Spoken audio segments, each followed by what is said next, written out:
Have you ever watched a multi-million-dollar empire collapse over a silent background script? I have.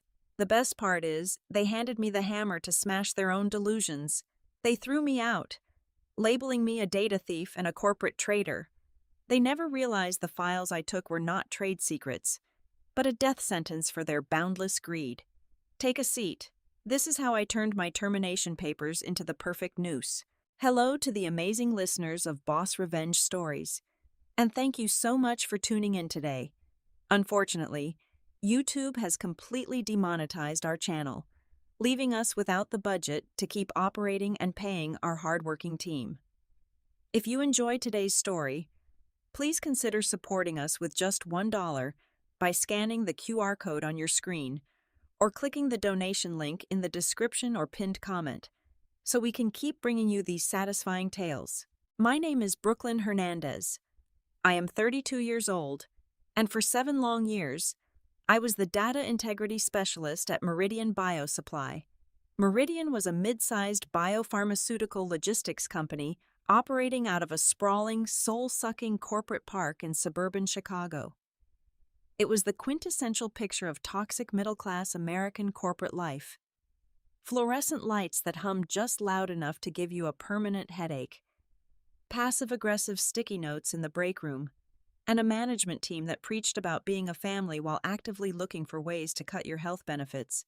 We moved the things that kept people alive: vaccines, experimental therapeutics, and highly volatile, temperature-sensitive biologics. It was a job that required absolute precision. I was not a corporate climber.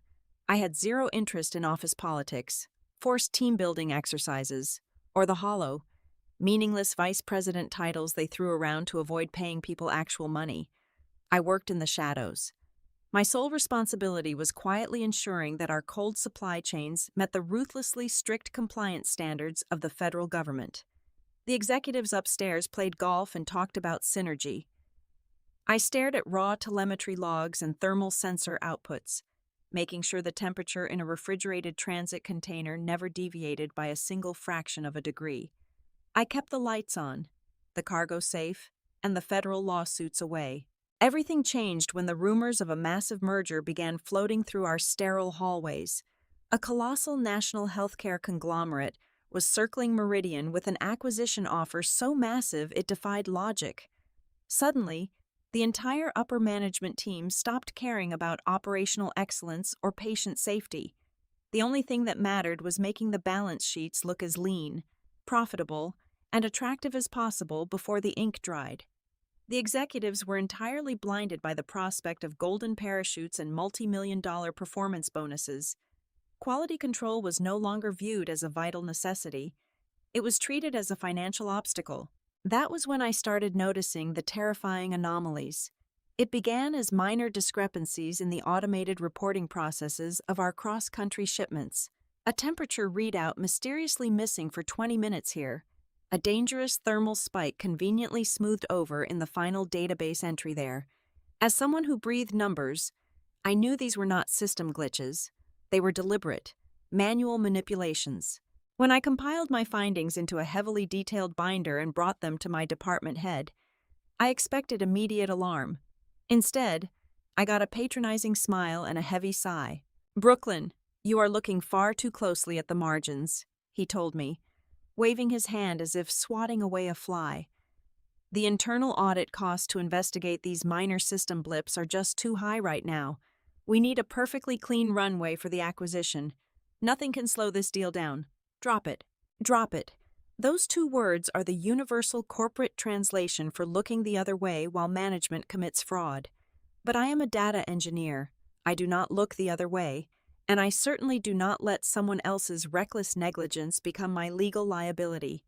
In a cutthroat corporate environment, your boss will throw you to the wolves the second it serves their bottom line. My survival instinct instantly kicked into high gear. I began a quiet, methodical daily routine. Every single evening, just before logging out of the network, I ran a custom script that I wrote myself. This script bypassed the newly altered reporting software, pulled the raw, unedited temperature reports directly from the physical transit sensors, and quietly duplicated them. I funneled these untampered records straight into an independent, encrypted offline server that I hid under my desk. It was my ultimate insurance policy. As I watched the executives pop champagne over their impending wealth, I told myself that the only difference between unwavering corporate loyalty and sheer stupidity is whether you have the hard evidence safely tucked away when the ship finally starts sinking. And at Meridian Biosupply, beneath the surface of the corporate celebrations, I could already hear the hull cracking. The corporate rot accelerated with the arrival of Carter Sterling. He was brought in as our new Chief Operating Officer, though his real title should have been Chief Illusionist. Carter was a man in his early 40s who wore tailored Italian suits that cost more than my monthly rent and spoke entirely in aggressively hollow corporate buzzwords. He was not hired to improve our logistical infrastructure or ensure the safety of our medical shipments. He was hired as a corporate hitman, brought on board with the singular mission of aggressively dressing up our financial numbers and slashing operational costs to the bone right before the acquisition finalized. It did not take long for his crosshairs to land directly on my department. During his very first week, Carter summoned me to his expansive, glass-walled office to review our data retention infrastructure. I spent 20 minutes explaining the rigorous, redundant physical server backups required to maintain an unbroken chain of custody for volatile biological agents. He barely looked at my carefully prepared presentation. Instead, he leaned back in his ergonomic leather chair, steepled his fingers, and smirked. "Brooklyn, this is last decade's garbage," he declared, gesturing vaguely at my compliance charts as if they offended him. "We are carrying entirely too much dead weight, maintaining physical servers on site, paying for redundant cooling arrays. We are moving everything to a streamlined, low-tier commercial cloud platform by the end of the month." I stared at him, trying to process the sheer audacity of his ignorance. A low-tier commercial cloud platform for highly sensitive biomedical telemetry meant zero guarantees on server uptime and massive, glaring security vulnerabilities. It was like keeping millions of dollars of cash in a cardboard box on the sidewalk. But Carter was far from finished. He casually rolled out a new company-wide directive that made my blood run entirely cold.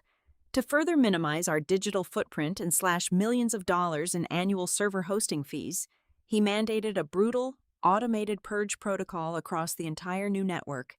Every single system log, thermal reading, transit report, and error code would be permanently and automatically deleted from the cloud after exactly 30 days. I could practically hear the federal compliance laws snapping in half. In the biopharmaceutical logistics industry, federal regulations mandate retaining raw transit data for a minimum of 5 to 7 years. Erasing it after 30 days was not an aggressive optimization strategy. It was a massive, blindingly obvious felony disguised as a cost-saving measure. I could not stay silent and let him burn the company to the ground.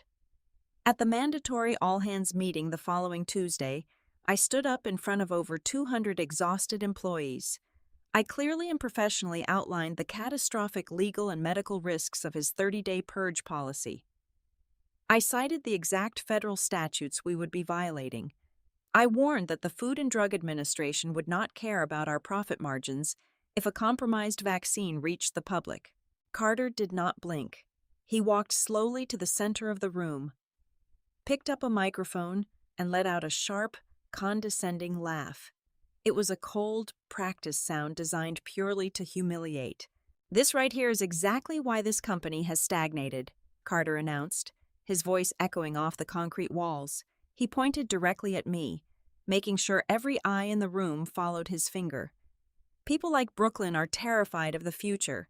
She is an obstacle to innovation, clinging to ancient, bloated processes simply because they make her feel important. We are leaning out. Team, if you cannot keep up with the new velocity, the door is right there." The silence in the room was absolute and suffocating. 200 people stared at the carpet, too afraid to even breathe, silently thanking God that the crosshairs were on me and not them. I did not argue back. I did not storm out in a self-righteous fury. I simply sat down, nodded slowly, and locked my expression into a mask of total, unreadable compliance. Carter thought he had won an easy victory. He thought he had broken me in front of the entire company, establishing his absolute dominance. He did not realize that by humiliating me publicly, he had simply driven me entirely underground. From that precise moment on, I chose absolute silence. I became a ghost haunting the very network he was actively trying to hollow out. I smiled at him politely in the hallways. I nodded agreeably during his unbearable hour-long strategy meetings, and the second he successfully implemented his 30-day purge protocol on those cheap new cloud servers, I went straight to work. I built an invisible, deeply embedded script within the new cloud architecture. It ran silently in the background, waking up at 2 o'clock every single morning, just before Carter's system could permanently auto-delete the vital logs hitting their 30-day expiration mark.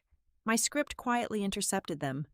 It packaged every raw thermal readout, every driver modification, and every flagged sensor error, and stealthily funneled those exact copies straight into a private, heavily encrypted digital vault I had established on an offshore server.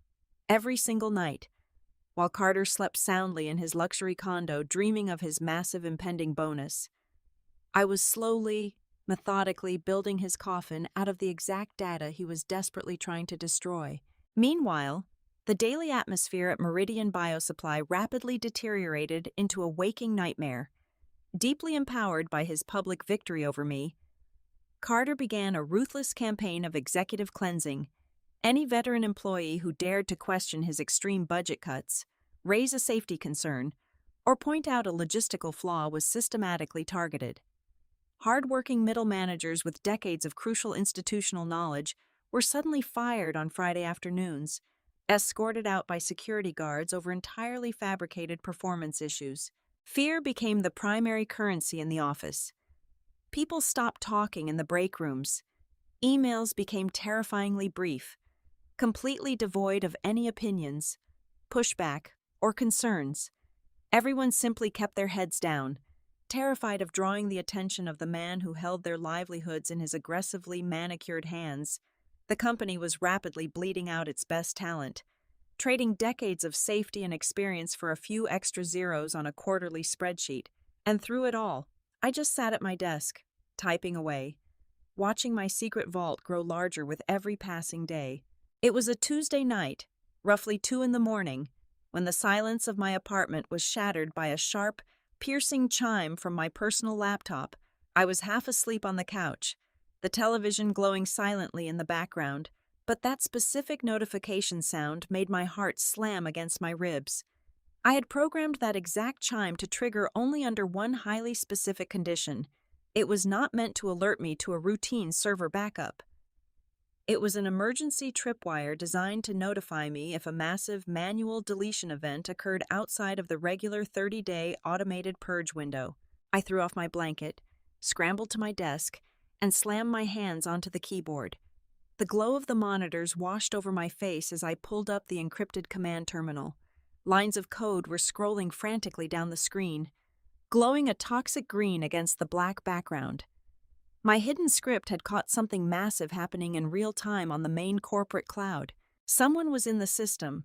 They were not just tweaking formatting or updating a delivery schedule. They were taking a digital machete to a highly specific, extremely sensitive batch of telemetry data. My eyes scanned the incoming data packets as my script desperately scraped the original files before they were permanently wiped from the active network. I cross-referenced the shipment identification numbers. What I saw made the blood freeze in my veins. The files being actively destroyed belonged to a massive, cross-country freight haul carrying a highly volatile, next-generation pediatric vaccine. The total street value of the cargo was a staggering $40 million.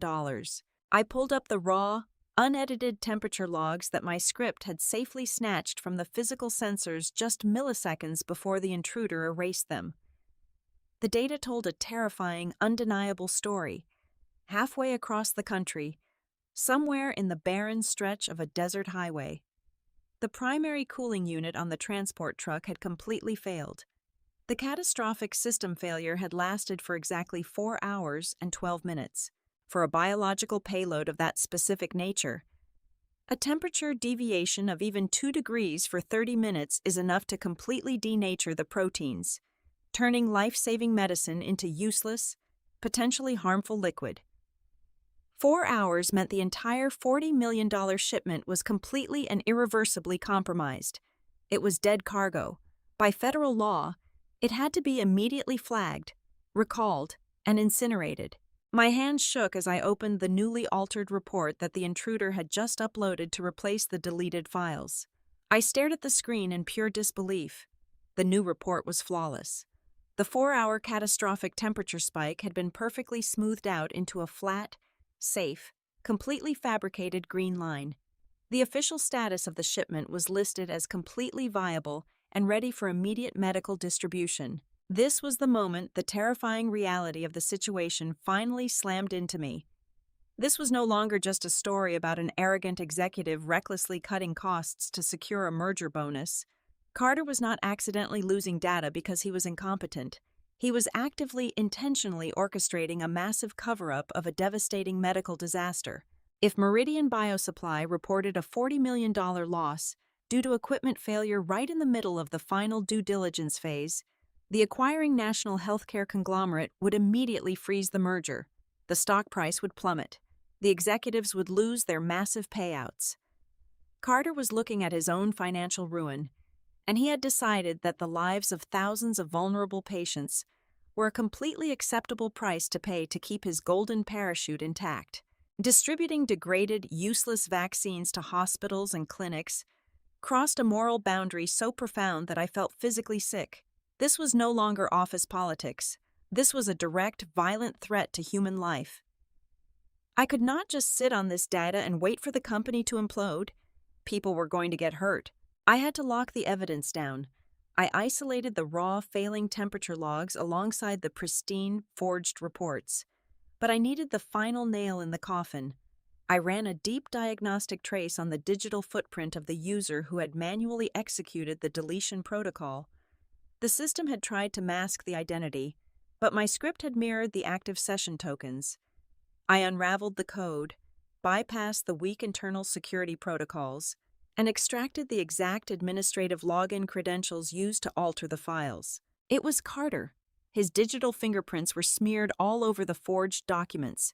I gathered the original logs, the fabricated reports, and Carter's session data. I bundled them into a single, massive file and locked it behind 3 independent layers of military-grade, 256-bit encryption. Even if they confiscated my machines, it would take a supercomputer 100 years to crack it. I sat in the dark for a long time, listening to the hum of my computer tower.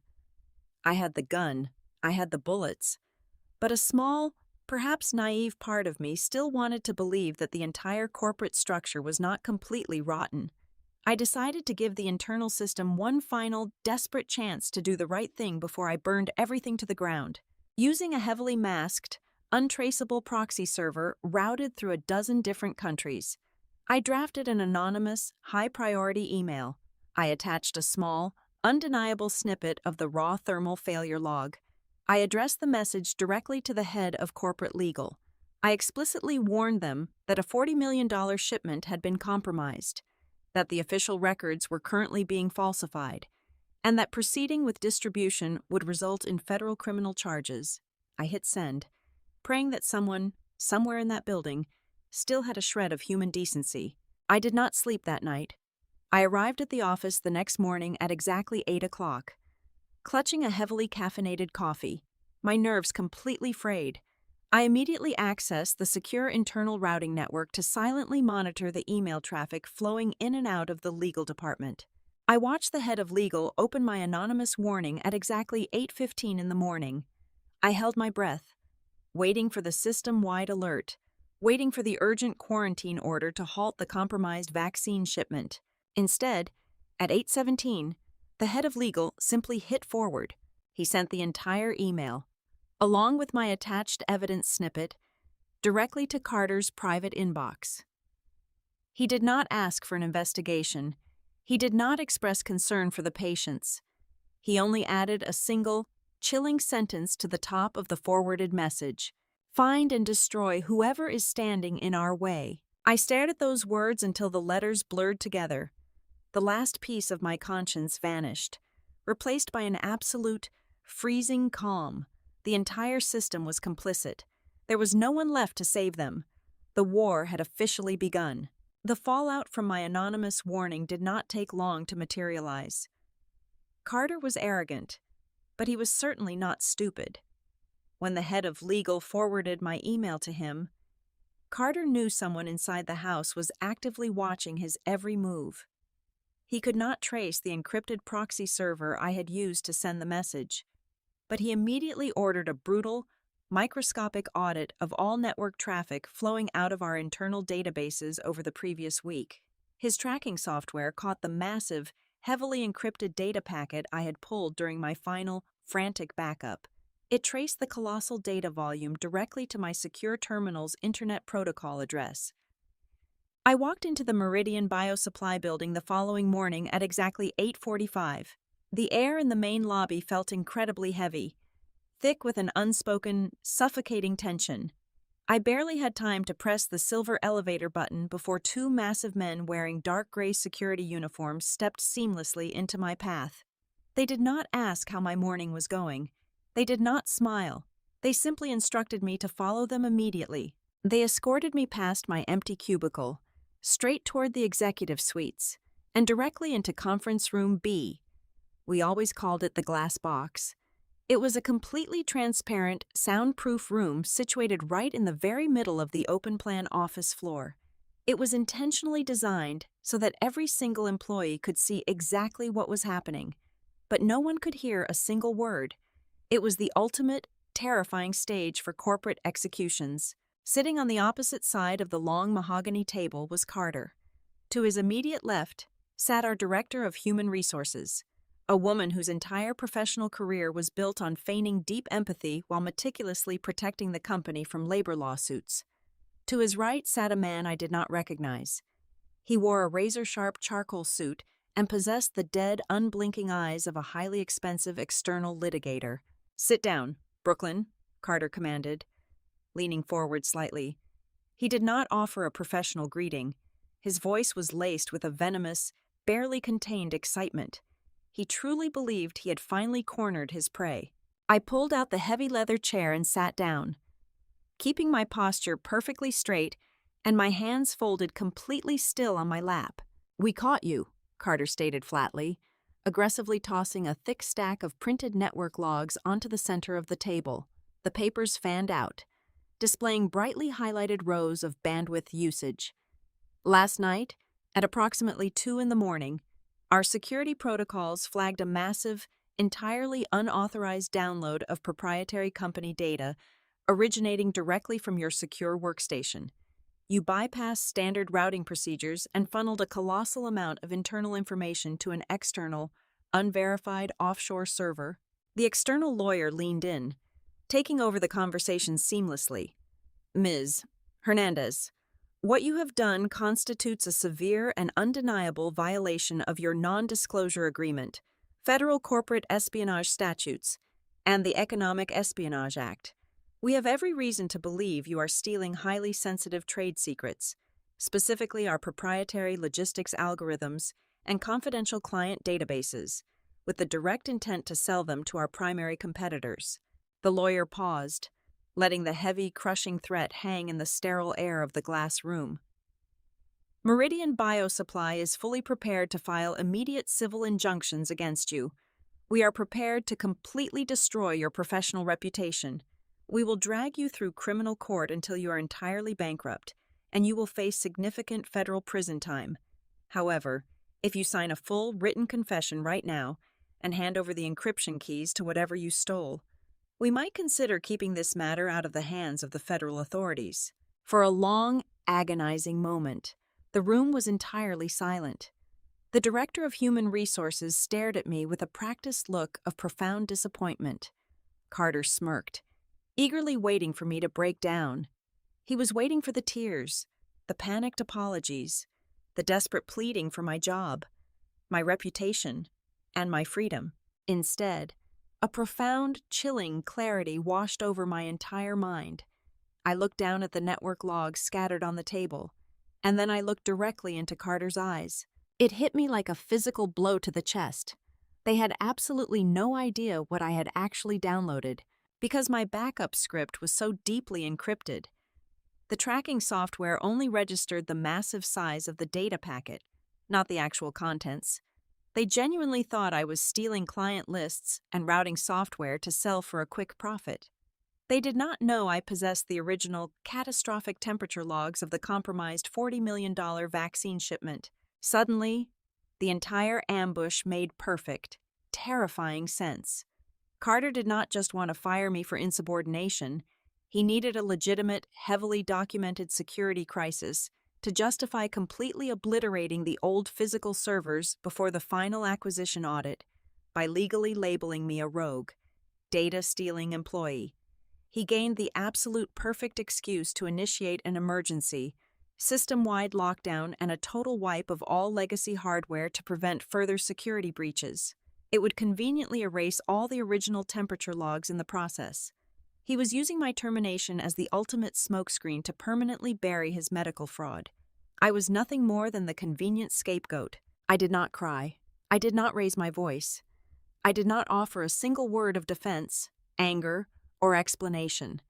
The absolute lack of emotion on my face caused Carter's smug expression to falter for just a fraction of a second. I reached up to my lapel and unclipped my plastic employee badge. I placed it gently on the polished mahogany table. Next, I reached into my bag, pulled out my company-issued laptop, and slid it directly across the smooth surface toward Carter. I stood up, smoothing the front of my blazer. I looked down at the three of them, feeling nothing but cold, absolute certainty. "You just burned your last lifeboat," I said. My voice was completely even, entirely devoid of any anger or fear. Carter blinked, visibly thrown off balance by my complete lack of resistance. He opened his mouth to deliver another legally binding threat, but I was already turning away. I walked toward the heavy glass door, pulled it open, and stepped out into the open office floor. The two security guards immediately flanked my sides. They escorted me down the main aisle of the department. Every single person in the office had stopped typing. Dozens of my colleagues, people I had worked alongside for 7 years, stared at me with wide, fearful eyes. They whispered behind their hands, watching me get marched out like a common corporate criminal. I kept my chin high, my posture perfectly straight, and my eyes locked firmly onto the exit doors. Let them whisper. Let Carter think he had won the war. The cold Chicago air hit my face the moment the security guards shoved me out of the main lobby doors. My badge was deactivated instantly. My corporate email was shut down. 7 years of my life had been erased in under 10 minutes. I did not go to a bar to drink. I did not call my family to cry. I did not contact a labor attorney to beg for my severance. I hailed a cab, went straight back to my apartment, and locked the heavy deadbolt on my front door. I walked straight to my desk, powered up my personal command terminal, and opened the highly encrypted offshore vault containing the forged reports, Carter's login traces, and the raw thermal logs of the destroyed vaccines. The evidence was safe, but I knew Carter would soon realize that silencing me was not enough. If he ever suspected that I actually knew about the medical fraud, he would send corporate investigators to tear my entire life apart. I needed a failsafe. I needed something that would guarantee my ultimate revenge, even if they managed to silence me completely. I spent the next 3 hours writing a new, aggressively lethal, self-executing script. It was a dead man's switch. I linked my encrypted vault directly to an automated, untraceable distribution protocol. I programmed the system to require a highly complex, rotating alphanumeric password to be manually entered from my specific keyboard every single 48 hours. If I was arrested, if I was sued into submission, or if I simply disappeared and failed to input that exact password when the timer hit 0, the system would automatically detonate. It would instantly decrypt the entire folder of evidence and blast it to a massive, pre-programmed list of federal recipients. I stared at the blinking cursor, my finger hovering over the Enter key. I took a deep breath, finalizing the catastrophic parameters. The trap was set. I hit execute. A small digital clock appeared in the top right corner of my monitor. The number shifted from 48 hours exactly down to 47 hours, 59 minutes, and 59 seconds. The countdown had officially begun. 3 days passed in absolute, blissful silence. I spent my Wednesday morning sitting comfortably at a small, quiet corner table of my favorite independent coffee shop on the Lower East Side. I took a slow, deliberate sip of my double espresso. The rich, bitter roast tasted exceptionally good today. I had my tablet propped up against a sugar dispenser, calmly scrolling through the morning financial headlines. The business world was aggressively buzzing about the massive, impending healthcare merger. Pundits were actively praising Meridian Biosupply for its newly lean operational structure and its ruthless efficiency. I smiled faintly. Turning the page, it was a beautiful, crisp morning. The contrast between my profound internal peace and the catastrophic meltdown I knew was currently happening across town was deeply, entirely satisfying. While I was enjoying my warm pastry, the final due diligence phase at Meridian was hitting a massive, unforeseen brick wall. The acquiring national conglomerate was incredibly thorough. Their independent audit team, a group of terrifyingly detail-oriented forensic accountants and compliance officers, had arrived at the corporate park early that morning. They did not want to see the generalized quarterly summaries or the neatly packaged executive presentations. They wanted raw, granular, unedited data. And as fate would have it, they randomly selected a specific cross-country transport for a full compliance review. They requested the complete, minute-by-minute thermal logs for that exact $40 million pediatric vaccine shipment. Carter, ever the picture of arrogant confidence, likely smiled his polished, empty smile. He walked the auditors into the main conference room, booted up his newly streamlined, highly cost-effective cloud interface, and prepared to confidently hand over the pristine, entirely fabricated reports he had uploaded. But when he confidently queried the database for that specific date range, the screen returned a glaring, entirely blank error page. He had completely forgotten about the very monster he had created. Under his strict, uncompromising cost-saving directives, the automated network purge protocol had executed flawlessly in the background. The cloud system aggressively and permanently deleted all records older than 30 days to drastically save server space. Carter had successfully erased his own forged documents. He had absolutely nothing to show the federal auditors for a $40 million biological payload. I could easily imagine the sheer, unadulterated panic washing over his face, the color rapidly draining from his cheeks as the auditors stared at him with cold, calculating suspicion. He immediately excused himself, practically sprinting down the long hallway directly to the information technology department. He frantically ordered the lead engineers to immediately reconnect the old, legacy physical servers. He desperately needed them to pull the archived backups from the very system he had previously deemed obsolete garbage. But the engineering team quickly discovered what I had left behind. During my final weeks, entirely anticipating this exact scenario, I had not just copied the data, I had entirely restructured the legacy administrative architecture from the ground up. I locked the root access behind a custom, locally hosted cryptographic wall. It required a highly specific, rotating alphanumeric administrative password that only existed inside my head. Without it, the physical servers were nothing but heavy, useless blocks of metal. No one in that entire building had the technical capability to crack it. By noon, my personal cell phone began to vibrate violently against the wooden surface of the coffee shop table. I watched the screen light up repeatedly. I counted exactly 15 missed calls. First, it was the director of human resources, then the head of legal, then Carter's personal executive extension. The phone rang, stopped, and immediately rang again in a continuous loop of panic. I let every single one of them go straight to voicemail. I opened my secure inbox and watched the frantic emails pour in. The tone of their messages shifted dramatically over the course of 3 hours. At 9 in the morning, they were heavily threatening, promising immediate federal lawsuits and criminal charges. If I did not release the company hardware by 11 in the morning, the threats turned into aggressive, panicked demands for cooperation.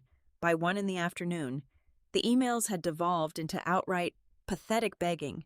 They explicitly offered me massive consulting fees, complete legal immunity, and my old job back with a substantial raise. If I would just answer the phone and give them the administrative password. I read the final, desperate email from Carter himself. It was heavily riddled with frantic typos, a clear sign of his rapidly unraveling mental state. I closed my tablet and picked up my vibrating phone. I did not answer it. Instead, I calmly removed the protective case. I popped the small tray open and extracted the subscriber identity module card. I held the tiny piece of plastic between my thumb and forefinger, feeling the frantic digital pulses trying to reach me. With a sharp, satisfying snap, I broke the card cleanly in half. I dropped the pieces into the dark trash bin next to my table. I looked up at the digital clock on the cafe wall.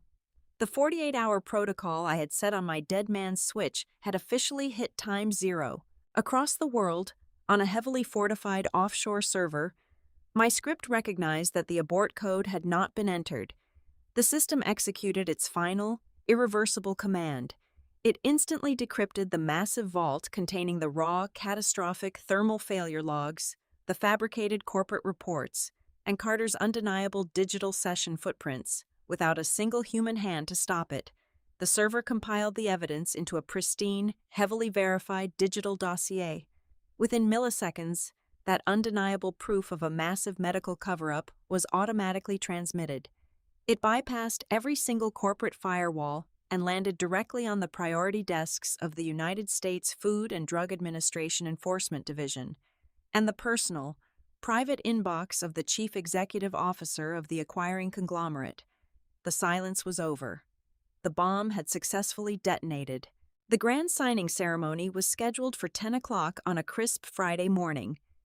Meridian Biosupply had rented out the most expansive, luxurious banquet hall in a renowned 5-star hotel right in the beating heart of downtown Chicago. It was a perfectly choreographed theater of corporate greed. Giant banners celebrating the historic, billion-dollar acquisition hung from the vaulted ceilings. Flashbulbs from the invited financial press corps popped relentlessly. Reflecting off the crystal chandeliers and the polished mahogany podium at the front of the room, Carter stood at the center of it all, looking like a man who had successfully conquered the world.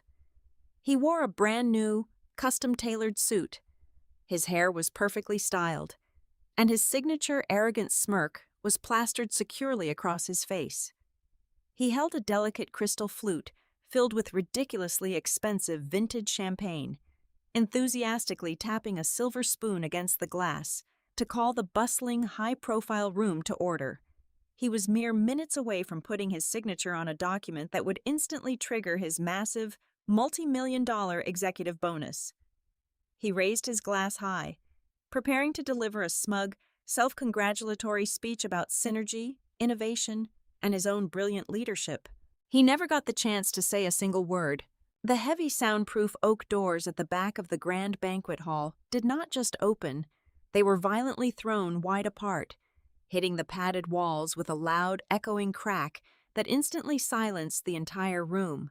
The crowd turned, expecting to see a line of hotel waiters rolling in a celebratory cake. Instead, a terrifyingly grim procession marched through the doorway. Leading the charge were over a dozen stern-faced federal agents. They wore dark navy windbreakers with the bright, unmistakable yellow letters of the Federal Bureau of Investigation and the United States Food and Drug Administration printed boldly across their backs. Flanking the federal agents was a small army of stone-faced corporate litigators, moving in perfect, ruthless synchronization. Walking right in the center of this terrifying phalanx was the chief executive officer of the massive national healthcare conglomerate that was supposedly buying Meridian. He did not look like a man ready to celebrate. His face was a mask of absolute, unadulterated fury. The room froze in a state of absolute shock. The flashbulbs stopped. The only sound was the heavy, synchronized thud of government boots marching across the plush hotel carpet, heading straight for the stage. Carter lowered his champagne glass, his arrogant smile faltering slightly, replaced by a look of sheer, uncomprehending confusion. He stepped forward, raising his free hand as if to politely halt the interruption. "Excuse me, gentlemen," Carter stammered, his voice cracking ever so slightly. "We are in the middle of a private press event. Whatever this is, it can wait until after the ink is dry." The chief executive officer of the acquiring conglomerate did not slow down. He marched directly up the short stairs, bypassed the microphone, and stepped right into Carter's personal space. He was carrying a massive, heavy stack of freshly printed documents bound in a thick black folder. It was my digital dossier, the undeniable, fully decrypted proof that my dead man's switch had blasted to his inbox just hours prior. With a swift, violent motion, the chief executive officer slammed the heavy binder directly onto the polished wooden podium. The sound echoed through the silent ballroom like a gunshot. "There will be no signatures today. Carter," the chief executive officer roared, his voice easily carrying to the back of the massive room without the need for a microphone. He turned his back on the Meridian executives and looked directly at the crowd of financial journalists. "This entire merger is a catastrophic fraud," he announced, pointing a trembling, furious finger directly at Carter. "This man, and the entire executive board of Meridian Biosupply, intentionally destroyed critical logistics infrastructure to cover up the total loss of a $40 million pediatric vaccine shipment. They willfully falsified federal health logs. They were fully prepared to distribute degraded, entirely toxic biological agents to children across this country just to protect their own personal stock payouts. We are pulling out of this acquisition immediately, and we are turning every single piece of their stolen internal data over to the federal authorities." The ballroom completely erupted. The financial journalists practically trampled over one another, frantically screaming questions and shoving recording devices toward the stage. The flashbulbs exploded into a blinding, continuous strobe light, capturing every single agonizing second of the collapse. Carter took a weak, stumbling step backward. The crystal champagne flute slipped from his trembling fingers and shattered into 100 pieces on the hardwood stage. The arrogant, untouchable corporate titan was gone. In his place stood a terrified, broken man. All the color rapidly drained from his face, leaving him looking as pale as a ghost. His lips moved, trembling uncontrollably, but not a single sound managed to escape his throat. 2 large federal agents immediately stepped forward, entirely ignoring the chaos surrounding them. They grabbed Carter roughly by the shoulders, spun him around, and slammed his wrists together, the sharp metallic click of heavy steel handcuffs echoing over the roar of the crowd was the most satisfying sound I could have ever possibly imagined. "Carter Sterling, you are under arrest for federal medical fraud, commercial racketeering, and the intentional falsification of government safety records," the lead agent stated coldly, reading him his rights as they marched him off the stage and frog-marched him straight down the center aisle of the ballroom, right past the blinding lights of the press cameras. The immediate fallout was apocalyptic. Within 20 minutes of the news breaking on the financial networks, Meridian Biosupply's stock price went into an uncontrollable, catastrophic freefall.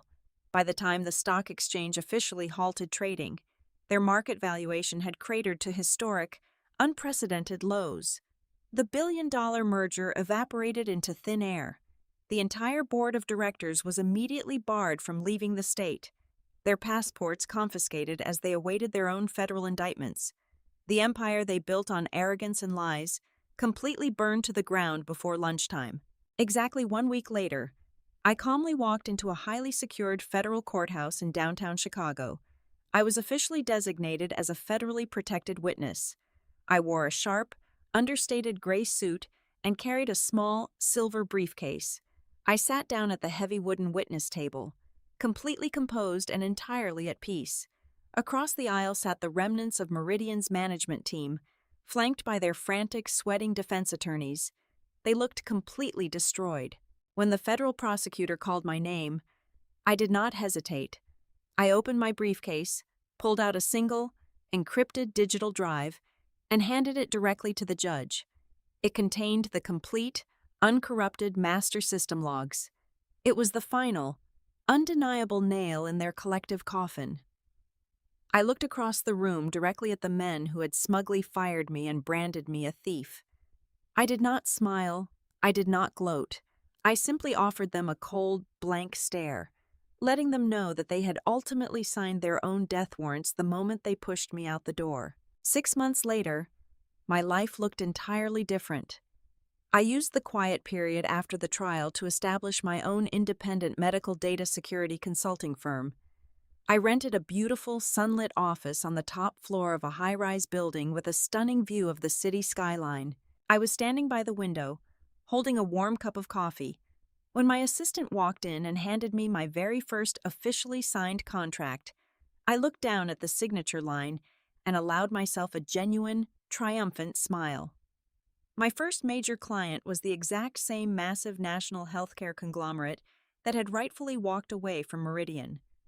The chief executive officer had personally contacted me, deeply impressed by the unbreakable encryption and flawless data architecture I had built in secret. He hired me to independently audit and secure their entire national logistics network. My newly negotiated retainer fee was exactly 10 times the salary Meridian Biosupply had ever paid me. They thought they were throwing me out into the cold, but in reality, they just handed me the keys to the entire kingdom. Thank you so much to everyone for listening to this incredible journey. I would love to know where all of you are tuning in from today. So please drop your city or country in the comments below. If you enjoyed this story and felt that sweet satisfaction of absolute justice, please consider supporting our team with just $1. You can quickly scan the QR code right here on your screen, or simply click the donation link in the video description or the pinned comment.